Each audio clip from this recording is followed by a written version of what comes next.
Hey everyone, Anthony Fantano here, internet's busiest music nerd, and we are doing a video on an important update to YouTube's content ID claiming policies, which is if you are a creator or someone who enjoys an active creator who puts out content on a regular basis, you have most likely had some kind of experience with the aggressive tactics that many copyright holders use, especially in the music industry, to either block videos, claim monetization on videos, limit the viewability of videos. It gets pretty ridiculous. However, YouTube has been making progress on this front as of late. Now, the latest bit of progress that we're seeing here on the creator blog comes in the first and second paragraphs here of this post.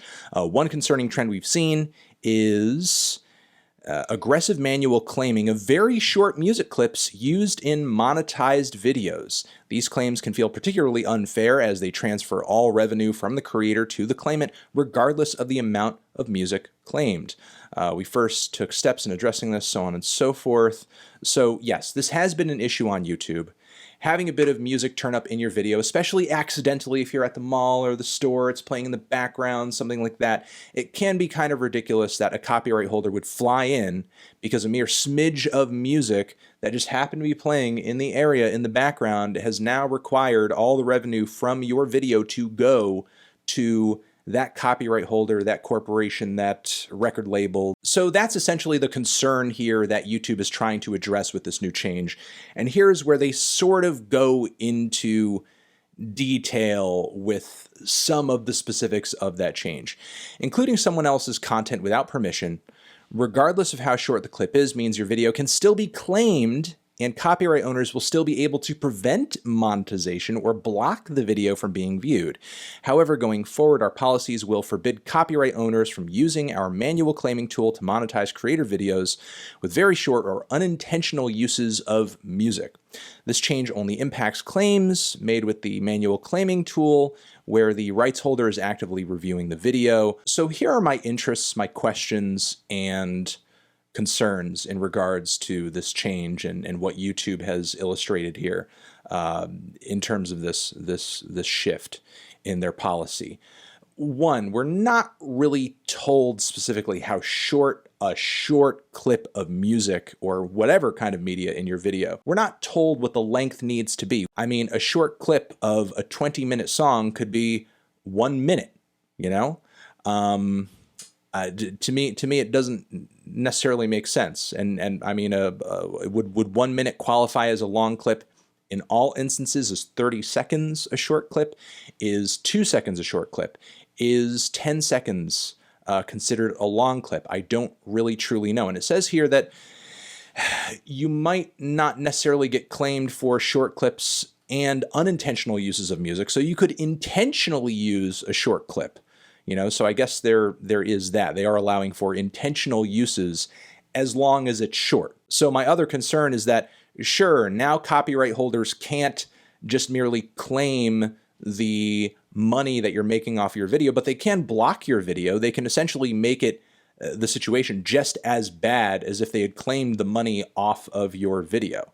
Still a pretty bad situation. While I do appreciate that this change will lower the amount of egregious claims on the platform where copyright holders and labels may just be greedily filing through videos and just trying to nab as many as possible so that they can get as much revenue off them as they possibly can, that's a good thing. That is somewhat of an improvement. But here's the thing. YouTube is a pretty gigantic platform at the end of the day, much bigger than some of the streaming services that major copyrights holders have already cut deals with, like Spotify, Pandora, so on and so forth, in terms of you stream our song, people stream song X, Y, and Z on your platform, and we get this cut of them playing that song off of your platform. YouTube, even bigger platform, potentially more exposure for these artists, for their music, for the labels.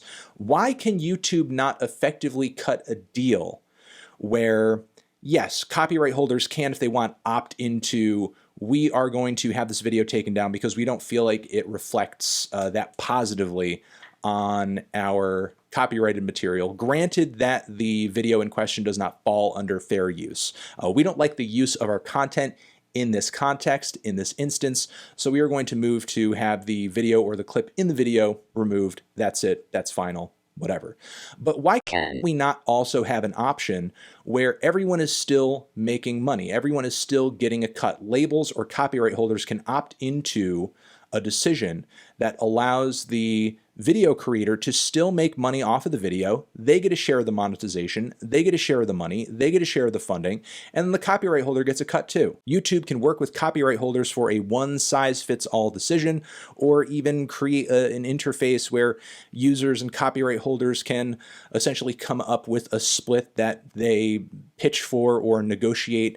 Seems like it would be really convoluted though. I think more of a one-size-fits-all option would be better. Just sort of throw it out there. If they don't agree to it, the clip can be removed or the video can be taken down. But I just don't see the option of neither person being able to make money just being all that ideal. I do think this is progress again. I like that YouTube took a bit of an inch here, but I would like them to at least try to take half of a mile and come up with a creative decision that allows content creators on the platform to thrive and be creative, but also allows copyright holders the ability to make money off of the stuff they have ownership of. I think those are all of my thoughts on this change. Overall, again, it's not a bad change. It's not a bad thing. I still do think that this scenario allows copyright holders still a bit too much leeway, but I do like that YouTube, in tone at least, is trying to be a bit more sympathetic to this problem and not treat content creators on the platform with a paddle or an iron fist when they do happen to use a bit of copyrighted material in their video in a way that isn't nefarious, isn't intended to hurt anybody or violate anything, or even in some instances, it does qualify as fair use. I know that in my own experience with music reviews, whenever a piece of content from me has been claimed and I have had to dispute the claim, if I do effectively argue it under fair use because it does technically fall under that, more often than not, it does tend to fall in my favor. But if there's one more thing I think YouTube could be doing in regards to this, and not only that, but also a lot of the monetization issues that have been on the platform as of late, I feel like the platform really could use more employees manually filing through this stuff in a very effective and methodical fashion so that we aren't having content demonetized or copyright claimed that doesn't necessarily need to. Because sometimes manual reviews on the platform don't seem so manual, or at least they're executed in a way that seems rushed or without a full understanding of the content, the copyrighted material in it, its use, or even what in the video may in fact violate the newest version of the rules on the platform for monetization. I'm going to leave it at that. Over here next to my head is another video that you can check out. Hit that up, or the link to subscribe to the channel. This blog post is linked down below so you can check it out for yourself and see exactly what YouTube has changed and read into it a little bit, and let me know down in the comments if you are a user on the platform or a creator. You're obviously one of the two. What changes you might like to see going forward on this front. You're the best, you're the best, you're the best, best, best. Anthony Fantano, YouTube, forever.